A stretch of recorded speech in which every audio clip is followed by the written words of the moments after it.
Welcome to Progress Canada, your go-to podcast for understanding the political, social, and policy transformations shaping our country. I'm your host, Teresa Lubowitz. Today we're joined by Jennifer Keesmaat, one of Canada's leading urban planners and the CEO of Collecdev Markee. Jennifer is a passionate advocate for modular and prefabricated housing, and her work focuses on creating high-quality, sustainable homes in established urban neighbourhoods. We'll be discussing how modular construction can help solve Canada's housing crisis. Thanks for joining me, Jen. Great to be here. Wonderful. So as we sort of start off this topic, on the show, we're going to be focusing on housing in a number of different directions. But with you today, I really want to talk about modular housing and what we're doing in that space.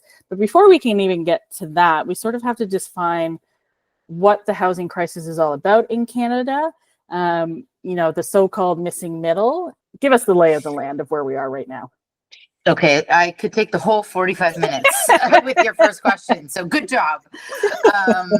There was a lot in there. I'll say just to begin that when we talk about the housing challenge and what the problem is, and today it's become completely acceptable and mainstream even to talk about the housing crisis. Yep. Whereas when I started in this work, I was kind of waving a flag and saying, we have a housing crisis. And people were saying, wow, she's some radical left person who only wants to build affordable housing. And I was saying, no, like fully employed people can't afford housing. Yes. And again, people looked at me and said, what is she screaming about way over there? Let's go on with our lives. And today it's a very different landscape, because today there's a broad consensus that we do not have enough homes, including for working people. Homes are not affordable, and there's an enormous mismatch between wages and the cost of housing, whether that's a mortgage or housing that is to rent. And we, of course, have a significant amount of data to support this. So when we talk about housing and we talk about the housing crisis, we often end up talking about affordability, about the cost to build housing. Construction costs are incredibly high. We talk about the types of populations that can no longer access housing. And all of those things lead us to talking about the missing middle. And ironically, the missing middle was first coined as a term by an architect in California. And he was really, in many ways, talking mostly about a built form. When he coined this term, he was talking about, you've got single family homes, right, you've got towers, and you're actually missing a built form typology in the middle. You're missing buildings that are incremental in their scale. They're not single family homes and they're not towers.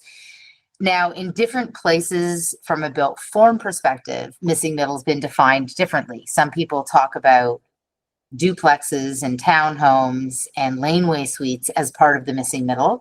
Right. In other places, people talk about 6-story buildings and 12-story buildings as the missing middle. And so, on the built form, the definition's quite broad.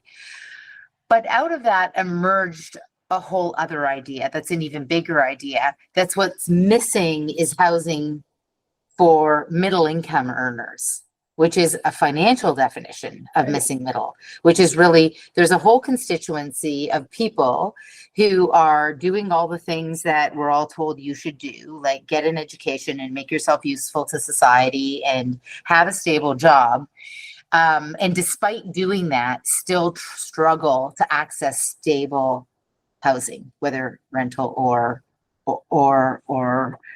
purchasing housing. And so that there's a whole tier, and many young families fall into that mix who are actually missing, forgetting about the built form, whether it's a single family home, right, or whether it's a multiplex, they actually just simply can't afford any kind of housing. So that's when we define missing middle. We're sometimes talking about a built form, we're sometimes talking about a constituency of people who've been left behind in our housing market. One thing that seems to be emerging lately, though, is the focus on modular and prefabricated housing as a way to speed up home building.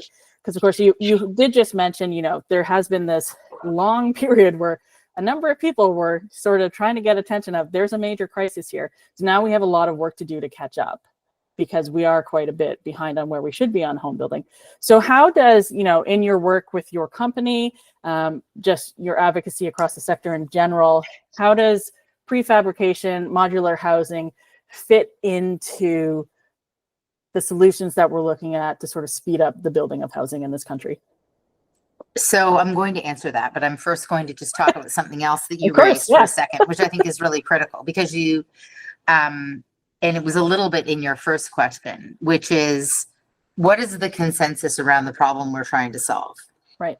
And there's a new consensus that has emerged just in the past 5 years. Right. And this is not a consensus that existed when I was the chief planner.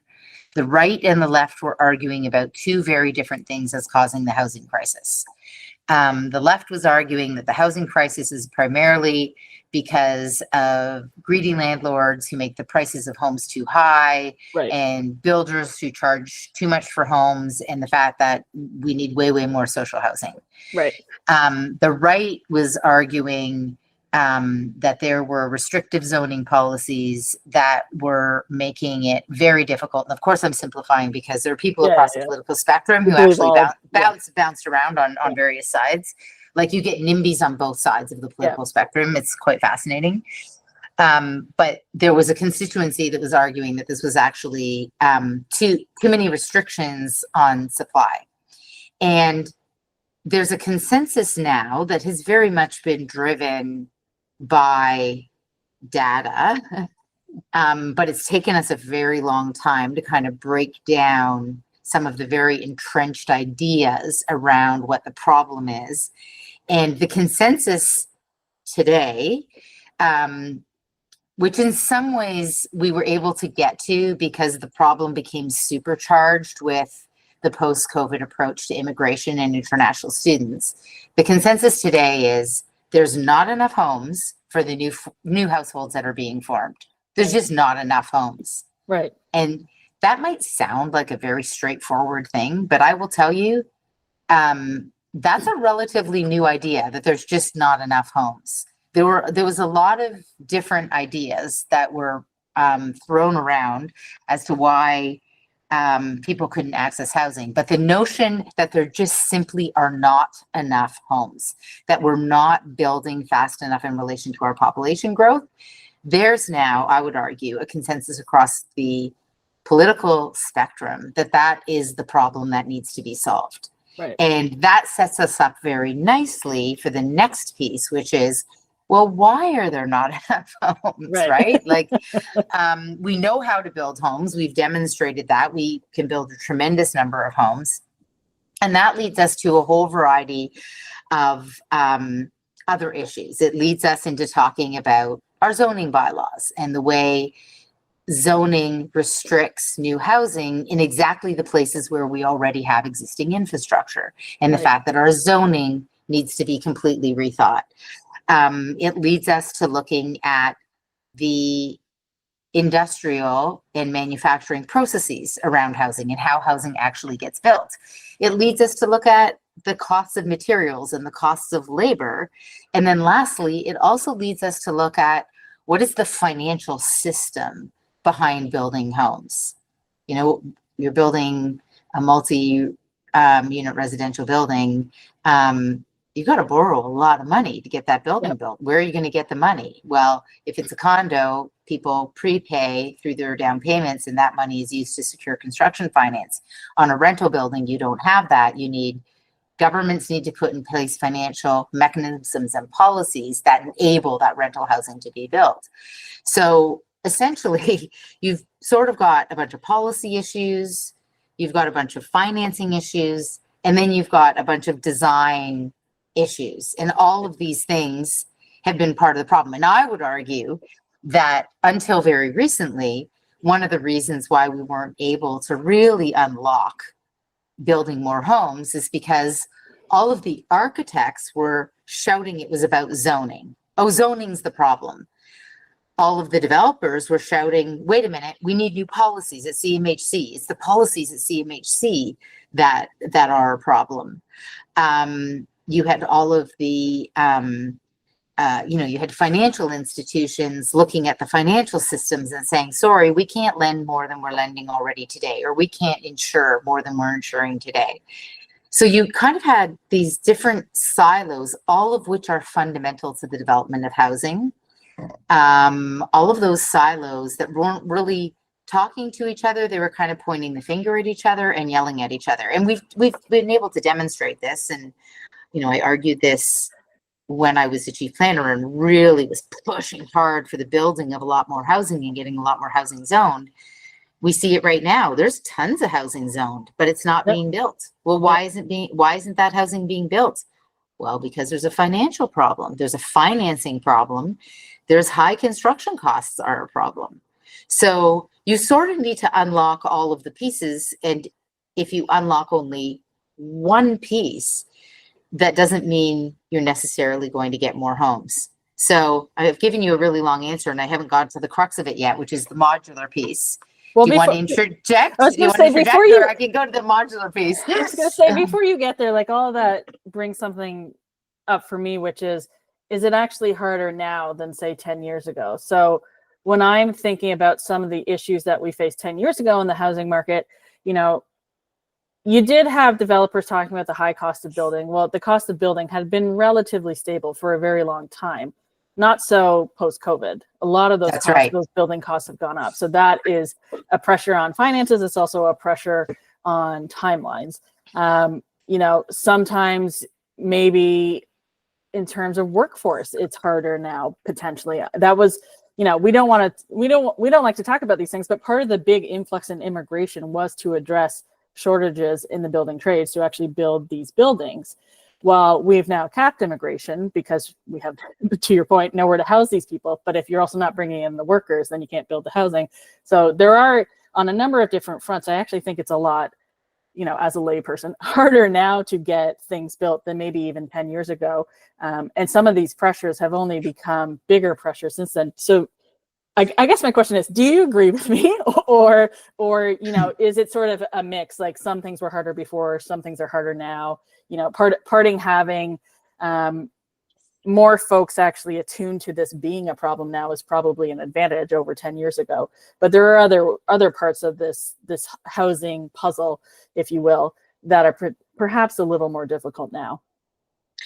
I love it that you've asked this question because I don't think a lot of people actually ask this question, and it's a really critical question to understand if we're going to get to the solutions. Right. It really is. So is it harder 10 years ago than now? Well, in some of those different, I talked about these different areas. In some of the areas, it's actually easier. I think zoning is easier today. Right. And I think it's easier because there's a housing crisis. Everyone's more sympathetic that we've got to try and get stuff zoned. So in some ways, zoning, I think, is easier. Although there's lots of hoops that you still have to jump through. In the past 10 years, government costs have gone through the roof. So because when interest rates are low, it's very easy to borrow. And when it's easy to borrow against an asset that's appreciating, it was very easy for the government to slowly, incrementally just add more and more cost to a development project. I'll give you an example. So we have 3 active construction projects. One is a 34-story tower. One's a 450 unit mid-rise building. One's a larger kind of mid-rise community that's already occupied. We're just finishing off the park. And actually where I was going with this was to the park. So we build housing, we build homes for Torontonians. But I will tell you, I spend most of my time fighting with the city over parks because they also want me to build them a new park. Yes. And they want the trees a certain way, and they want above guideline investments in the park. And I had a meeting today where I sat in the meeting and went, I cannot believe how much time we are spending on this park that the city wants us to build because they're not building their own parks and they've lobbed that onto new housing development.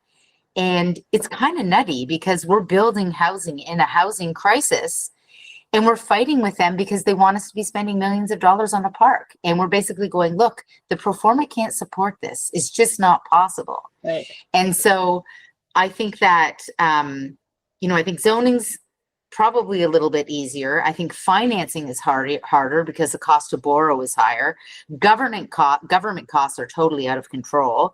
Right. And you need to borrow. Those two things are linked. You need to borrow to pay the government costs. And then the cost of construction, this is fascinating, and you touched on it with respect to labor. So the cost of construction hasn't yet gone down, even though there's less being built right now. Some things, they don't flow through quite that quickly, but there's also in the cost of consulting, we'll spend up to anywhere between $7 and $10 million on a larger sized housing development on just soft costs, just paying lawyers and consultants. Those costs haven't come down yet either. Why? Well, we have some other major infrastructure projects in the region, the Ontario line, which is, good. A project I'm very proud of because it was a big part of my work as chief planner at the City of Toronto, getting that whole thing off the ground. Very good. However, significant impact on our soft costs and also on construction costs, because you have trades that actually, some trades, not all, that actually move between infrastructure projects and, Right. and housing projects.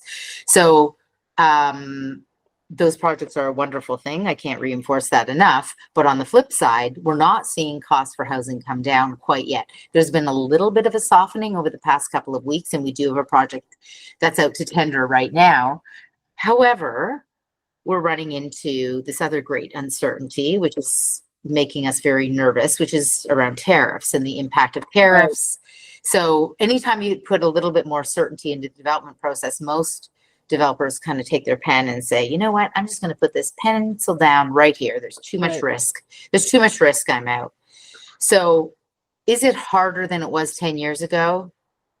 Absolutely. Like, my answer is absolutely. And my executive vice president of construction, he's been in the industry for 35 years. He's incredibly seasoned. He's built every built form type. And I asked him this last week. I said, have you ever seen this level of uncertainty, whether it comes to accessing capital, going out to tender and securing contracts, and how much fear there is around that? I said, have you ever seen this level of uncertainty? And he said, yeah. 35 years ago, when I was just starting out in the industry, this is what it was like. But the golden days are over. Right. It's very challenging. It's hard work.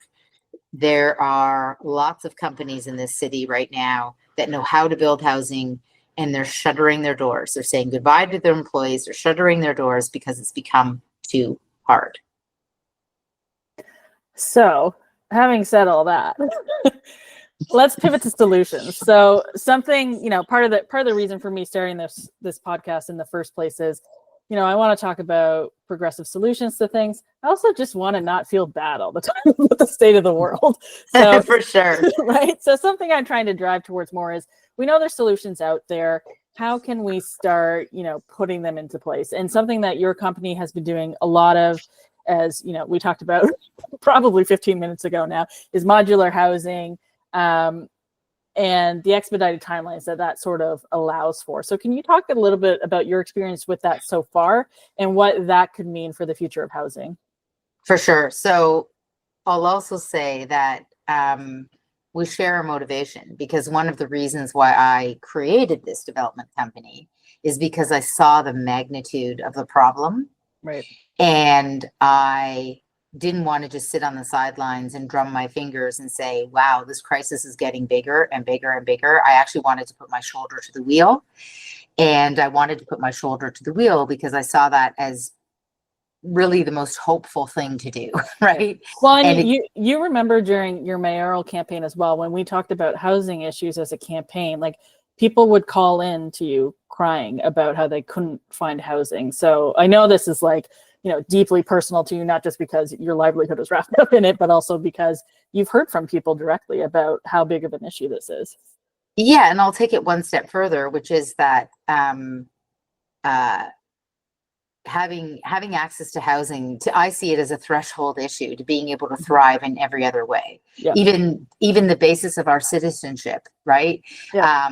Being able to go to school, being able to work, being able to raise a family, having stable housing, and I can't stress that Being word able to enough. vote, you need an address to vote, right? Being able to vote, but that word stability is so critical, because I do think that even though there's so many people in Canada, both who rent and who have mortgages, who are in precarious situations, right? Like lots of people who own a home but are still in a precarious situation. They're one job loss away from not being able to pay for their mortgage. And the notion that housing is something that is so challenging, to me, I see that as really being the bedrock to social instability. Like, you know, not to get too philosophical about it, but if people can't access homes, how do you have social stability? How can you have a good, strong immigration system? You can't really. We've seen that. And I talked about this almost a decade ago, and at that time it was inconceivable that in the absence of having a strong housing strategy as a country, that people would turn on immigration. And when I was like a Yahoo when I said these things a year ago, but now today we've all seen it, right? For the first, like, an inconceivable thing has happened in my lifetime, which is that Canadians soured, and Canadians who are first generation immigrants have soured on immigration, because of a lack of access to housing and other opportunities. So I do see it as being like this really critical thread that weaves through all of the other things that you know, that I care about: having complete communities, people having access to education, people being able to come here from elsewhere and within one generation fully integrate into Canadian society, like I have. My grandparents and my parents are immigrants. You know, housing is a really fundamental part of that. And on my mother's side, my family, when they came to Canada, they were in a situation where for many years they had precarious housing, and they moved around a lot, and they really struggled until finally they got their footing and they were able to buy a house. And so I do think this is the most important challenge of our time. I really believe that. And I think it's a profoundly challenging issue to try and solve in the context of geopolitical instability layered on top of that. So let's talk a little bit about modular housing, so that people don't actually think we're faking it. We're never going to talk about it.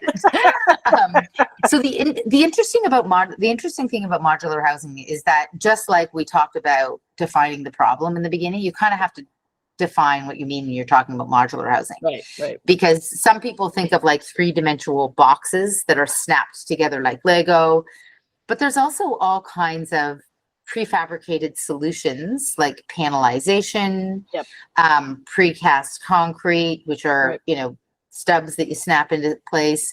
There's also the prefab approach to bathroom, where you, instead of, you know, where you have bathroom pods that you can snap into place in units. And different places in the world have had different levels of success with modular housing. Assembly Corps, who we've partnered with on some projects, has been working very closely with Lindbach, a Swedish company that has had a tremendous amount of success in advancing a significant amount of high quality, affordable and market modular housing in Sweden. So there's some places in the world that have really figured out the whole supply chain. And there's other places that have just kind of done one-off projects. And one of the challenges with modular housing is you do have to take an entire supply chain approach, because if you're successful in producing the components or the modules to deliver housing, you need site readiness, right? Like, how do you ramp up a factory when you actually don't have sites and places for this housing to go because you've got all those zoning issues? And just to put a really fine point on this, and look, I'm going to talk about this in some of its complexity because I'm in the thick of it, because we're doing this. But I do believe that there's a solution here, and I do believe we can look to Sweden, as I've learned from Assembly, and we can get like a glimmer of what the future could be if we manage to pull this off in the Canadian context, which I do believe we will do. But we're not there yet because there's so many parts in the supply chain that we need to resolve. So an example of part of this challenge. So during the pandemic, the federal government announced a rapid housing initiative. Yes. And essentially, this is highly subsidized housing. So it was built for way over market prices, the modules. And City of Toronto had a site where they were putting 70 of these modules in North York. And they went through a rapid rezoning process, and the community went bananas. Yep. It was on land in front of a senior's home. The community went bananas. The province intervened. The whole thing went on hold. But there were actually, I don't think I have the number of modules right. I don't know what the number of modules is. I think it was actually 42 modules. So what happens? These modules, like, the good news is they were quickly produced and pumped out of the factory. Now they exist. What do you do with them when the site's not ready? Right. Do you know what happened to them, Teresa? I hope they didn't get destroyed, but I fear that might be what you say. No, they didn't get destroyed. Okay, but they did. That's a positive. That's a positive. But they did get put into storage in Owen Sound in a garage, where the City of Toronto paid $70,000 a month for, wow. I think about 3 years. Wow. About 3 years in order to store these units. Jeez. So this is the problem we have here. The good thing about this story is it shows the pipeline issues and the supply chain issues of modular housing. You just can't start popping modules off you've got to have a whole system. You have to have sites that are ready. And given my expertise, I'm focused on site readiness, and I'm working with CMHC through a solutions lab to create a system for site readiness so that companies like Assembly can scale up the production of panels for delivering factory built housing and modular housing. So while you're talking about that, before we started recording, I had mentioned that there's 9 towers going up on my block. I walk by them every day on my little circuit, and I see what site is doing what. One of them is 2 months ahead because, as we were saying, I talk to everybody now because I'm very social when walking around. And one of the sites, the one behind me, I swear it has to be at least a year behind schedule. The site immediately next to it still has the old single family homes on it that, last fall there was a fire in it because someone who was unhoused was staying in it. And I always have concerns about, as the winter comes, that these houses are going to collapse in on somebody who's staying in them, and they're dangerous. So what are some of these site ready challenges? Because to your point, you can create this whole pipeline of materials to plop onto them, but if the site isn't ready, then you got to find storage too, which sort of negates the whole purpose of doing this. It negates the whole purpose, and it shows how it's very tricky. Like, we could say, hey, let's go create a factory that produces thousands of modules a year. Well, where are you going to put them? Do you have plumbing hookups? Do you have hydro hookups? Right? These are the real practical things that you have to address. I would suspect that some of those sites that you're referencing are not advancing for financial reasons. Yeah. And so the site readiness is not advancing because the math no longer works on advancing those projects in this climate. So when we're talking about site readiness, and we've been working on a process, a big part of it is the approvals process in municipalities has to change. Like, municipalities don't know how to zone for these types of buildings. So that's a critical part of site readiness. Like, the average rezoning is still well over a year and a half. And you'll hear the city sometimes say it's 90 days, but it's not, because you have to do like 90 days worth of work before that 90 days before you can apply. And then you have your site plan, which comes after it, which is typically 4 to 6 months. So from, the time you begin talking to the city to getting the shovel in the ground, it's going to be at least 2 years. Well, if you've got a factory producing all of this product, but you don't have sites that are ready. Where's the product going to go? Right. So in our solutions lab that is focused on site readiness, we're working very closely with the City of Toronto. And the City of Toronto, I will say, is completely at the table for this and wants to solve this and wants to figure this out. We're working with the buildings department, because if you have slowdowns on permitting, that's a problem. We're working with the Affordable Housing Office, because if there's funding mechanisms for the affordable housing components, getting all of those agreements in place can be an issue. We're working with the Priority Development Review Stream, because you need experts at the city who know what to look for in approving these types of built forms, which are very different from traditional built forms. And then we're also working with CreateTO, because CreateTO has a whole series of sites that they've been mandated to advance called parking lots to homes. And I don't know, it's been a while. I'm, not going to poke anyone in the eye, but it's been a while and there's no homes on those parking lots. So they too are very excited about being a part of the lab, because we're kind of trying to bring all of those, like there's a whole bunch of pieces that need to come together in order to figure out how can we expedite site readiness. And, to give you an example with some of the projects that Assembly has worked on to date, sometimes the big delay is Toronto Hydro. Yeah. Like getting permissions from Toronto Hydro. Right. If your permissions end up taking 6 months to a year, well, everything goes on hold while you're getting those permissions. Also having a clear understanding about the viable sites that this type of housing can be built on, because you have loading issues on urban sites, yep. Loading and storage. Where are you going to store the modules? You bring them to site. There's a little bit of a storage issue. So often having sites that are on laneways or on corners is really critical. Yep. So really understanding some of the constructability constraints right. of this built form type is really critical as well. We're doing this work as a company. We're building 5 missing middle modular buildings that range from 42 to I think about 120 homes per development.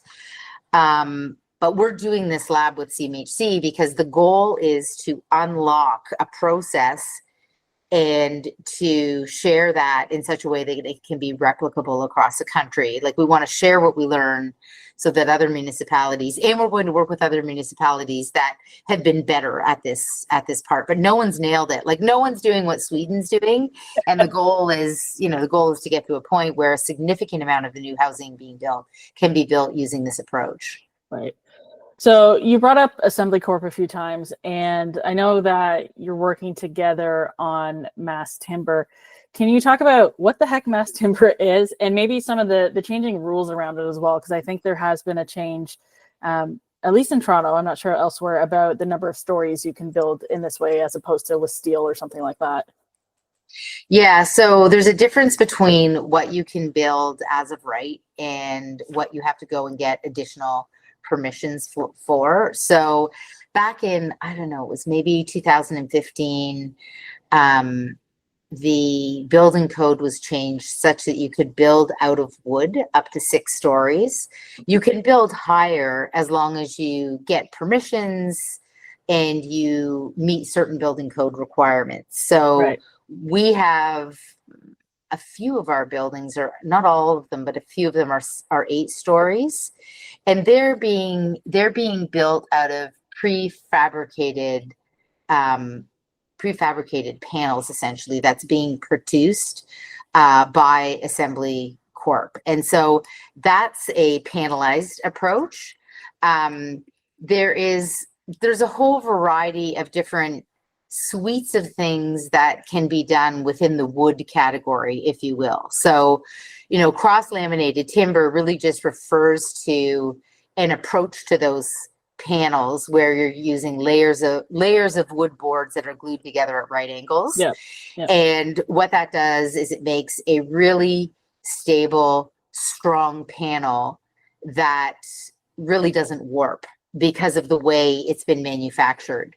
Then there's other things. There's GLT, which is glulam, and that's layers of wood that are glued together in the same direction.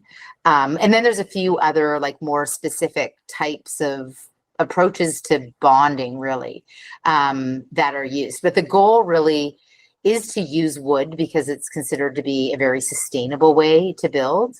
And it generally can be built faster, particularly for smaller buildings. Right. And if we get that supply chain figured out, it should become very cost effective. Okay. Something else I wanted to ask you about in terms of modular and prefabricated housing is the role of government for making all of this a little easier. So obviously you will be very aware of, and maybe some of our audience will be as well, that CMHC has put out, their sort of housing catalog that now includes some of these different designs, which is great. But I'm also remembering, and I'm a nerd of Australian house building shows. I don't know if you've seen The Block, probably while you've been over there. It's a Melbourne staple, of course. And I remember you going to Melbourne a few years ago to chat with folks down there. And, you've mentioned Sweden, you've been around the world. Given that you have all this experience talking to people in other countries, what are some of the things that Canadian governments can do at all levels to sort of embrace this type of building and speed up house building, or home building, I should say? So in some ways, it comes back to what we talked about at the beginning, that there's a series of different areas, and the design catalog gets at one piece, which is design. Although I would say the design catalog is very, very low density. Like the design, it's focused on kind of, how do you put 5 homes in a design that looks like a single family home? Yeah. And in places like Toronto, we need to be building 6-story buildings. We need to be building 8-story buildings. So I don't think the design catalog is as relevant to the majority of urban centers. Right. Although to qualify that, a very, very large amount of land, over 80% in Vancouver, for example, is single family housing. And every time you take a property that has, they have a lot of laneway housing, well, some there as well, but every time you take a home and you build you make it more culturally acceptable to take that single family home and actually make it 5 homes in that one built form. That's a win for housing diversity. It's a win for creating different kinds of tenures in existing neighborhoods so that you've got ownership and rental in existing neighborhoods. So I don't want to understate the extent to which that is a win. I do think it's just not as relevant, and it's not at the scale that cities like Toronto and Vancouver should really be focusing, which is more around the 6-story and the 8-story. The government has roles to play on the design side. And I think that handbook has some really interesting designs. I don't know how many of them are going to be built. I think when you're building on a greenfield, you could take a pre-existing design and plunk it down. But when you're building in the existing urban fabric of a city, it becomes really tricky on, very urban sites. So, but I'm curious. I'm excited about the guidebook, and I'm curious to see what some of the folks who are focused on that built form type are going to do with it, because I think there could be some really great outcomes. But that's a design piece, and I think the government is doing that piece. Then there's on the policy side and putting policy frameworks in place. The government has done a really good job in Canada over the course of the past 5 years of really pushing for municipalities to upzone in relation to accessing the Housing Accelerator Fund monies. That's been a really good kind of a carrot and a stick program. You upzone your municipality, we're going to give you some federal funding, and it worked. Municipalities generally across the country really embraced that. And that's a really important role for both the federal government to be playing, using that kind of a tactic.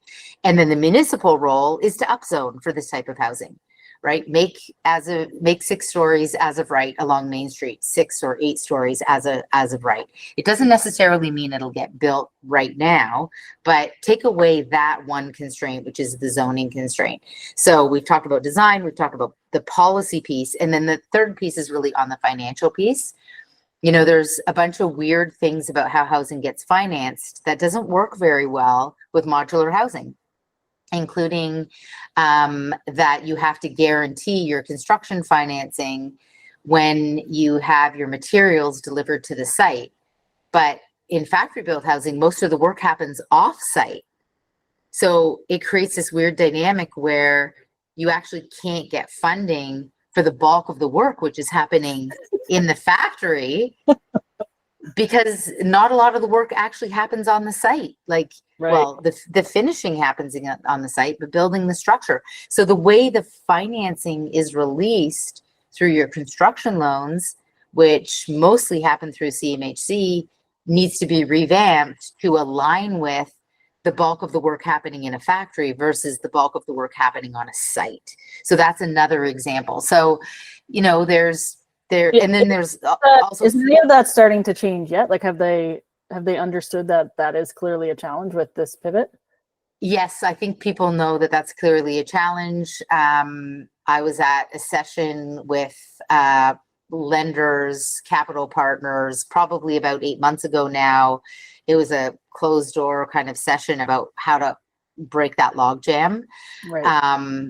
So I think that it's well known that that's a really substantive problem to scaling.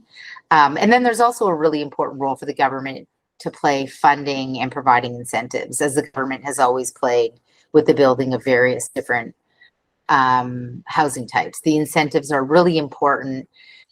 A really good example is, you know, the government brings in incentives around technologies that it wants Canadians to adopt. So you want Canadians to start driving EVs. Yeah. The government puts incentives in place to try and push the market in that direction to increase the uptake, and at a certain point that incentive disappears. Same thing for modular housing. The government needs to be incentivizing developers to be using this approach at a bigger scale, which will then enable the factories to ramp up their production. Right. So you've actually had a really interesting career in the housing sector, because you've been chief planner of the city, you have been a developer yourself, you've been a political candidate focused on these issues. Like, there's very few people, I think, who have quite your oeuvre when it comes to dealing with this issue. I'm wondering, as we sort of finish off here, what advice can you provide to advocates, activists, people working in this space to sort of push these issues forward and get more housing built? What is your advice to them to really push on this issue? So I think sometimes people think that we don't know how to build housing in this country, and that's really dumb. We actually know exactly how to build housing.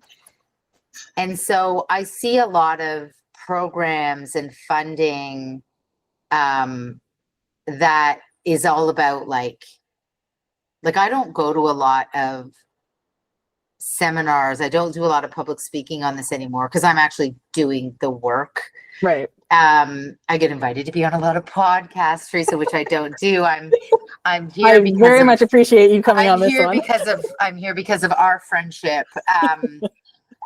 Very much so. And I think people think that the problem is we don't know how, but we actually do know how. We know how, we know what to do, but there are things that need to be fixed, mostly by governments.